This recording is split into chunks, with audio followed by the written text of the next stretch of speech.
The fears no buyer ever admits. There is a question nobody asks out loud when they are buying a home. Not to their agent, not to their partner, not even to themselves. It is not about the price. It is not about the neighborhood. It is not about the interest rate. It is something quieter and more personal than any of those things. It sounds like this.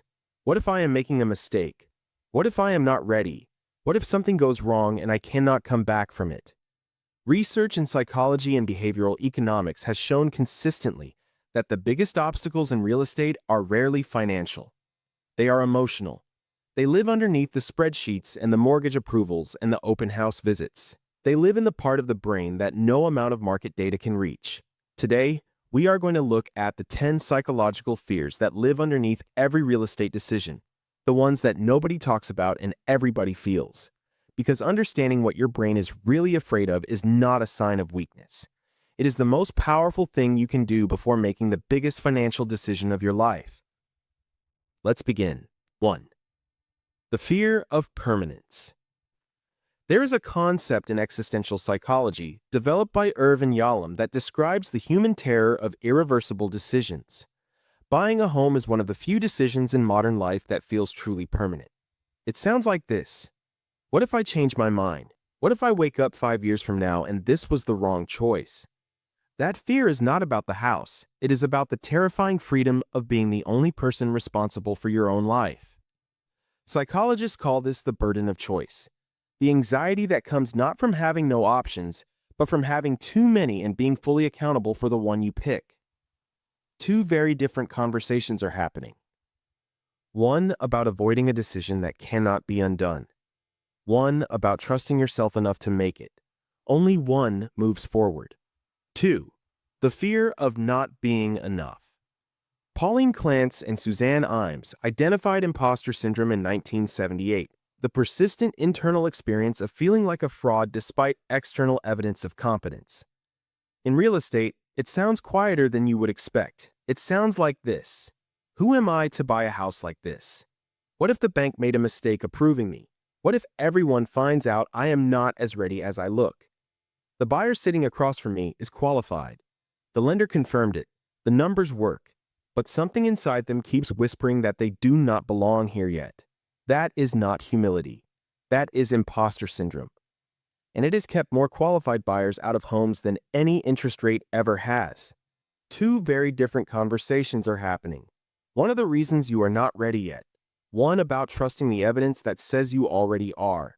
Only one gets you through the door. 3. The fear of repeating the past. Psychologists who study intergenerational trauma have documented how financial pain transfers across generations without anyone speaking it out loud. The buyer whose parents lost a home in 2008. The first-generation immigrant whose family never owned anything. The child who watched money cause more pain than comfort. It sounds like this. I do not want to end up like my parents. What if I make the same mistakes they made? That fear is not a memory. It is inherited. And it sits in the body long before it ever reaches the rational mind. It shows up as hesitation that cannot be explained. As a voice that says not yet when everything else says now. As a resistance that feels like caution but is actually grief. Grief for a version of security that was never modeled, never demonstrated, never passed down. Some buyers are not just buying a house. They are trying to rewrite a story that started long before they were born. And that is one of the bravest things a person can do. Two very different conversations are happening. One about repeating a story that was never yours to carry. One about being the first person in your family to write a different ending. Only one changes the legacy. 4. The fear of success. This one surprises people.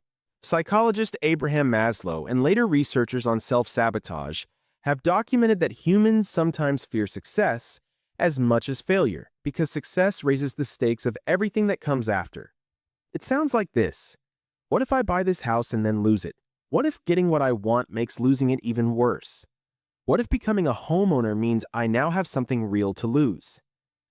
That is not irrational.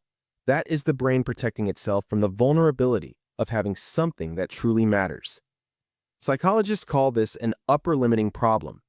The unconscious tendency to self-sabotage at the threshold of something good, because the brain interprets expansion as danger.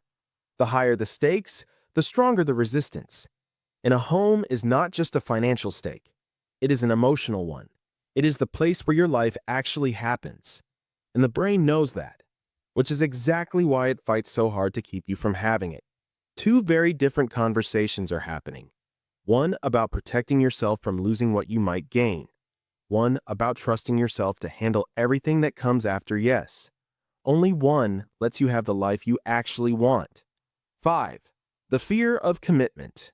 Research on commitment anxiety, documented extensively in relationship psychology and attachment theory, shows that the same fear that keeps people from committing to relationships shows up with remarkable precision in real estate decisions. It sounds like this.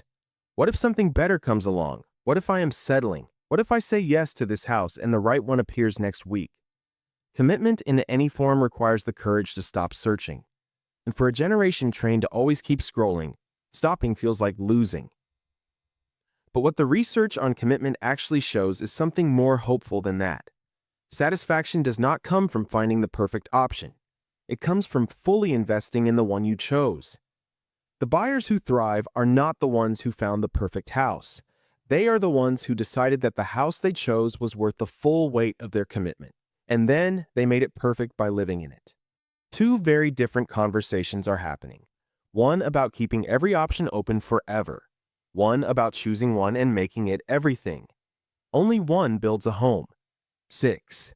The fear of judgment.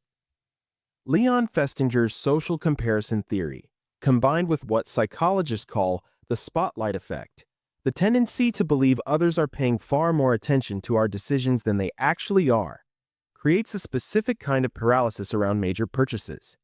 It sounds like this. What will people think if I buy in this neighborhood? What if my family thinks I overpaid? What if my friends think I made the wrong choice? The buyer is not just choosing a house. They are deciding that they will have to defend to everyone who has an opinion. And everyone always has an opinion about real estate. But here is what the research on the spotlight effect consistently shows. Nobody is watching as closely as you think. The people whose opinions feel so heavy are mostly focused on their own decisions, their own fears, their own lives.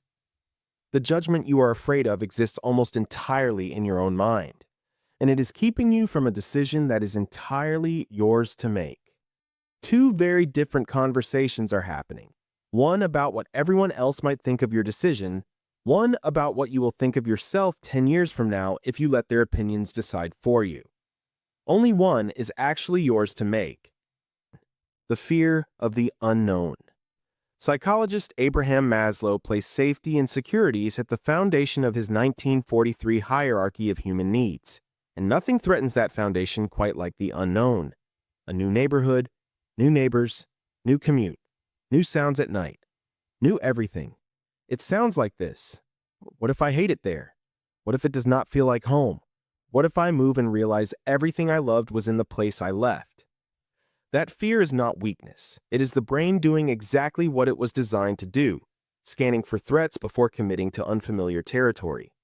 The problem is that the brain cannot distinguish between a real threat and an unfamiliar one. Neuroscientists who study novelty and fear have found that the discomfort of the unknown almost always diminishes within weeks of exposure. The neighborhood that felt foreign becomes familiar. The sounds that felt strange become background.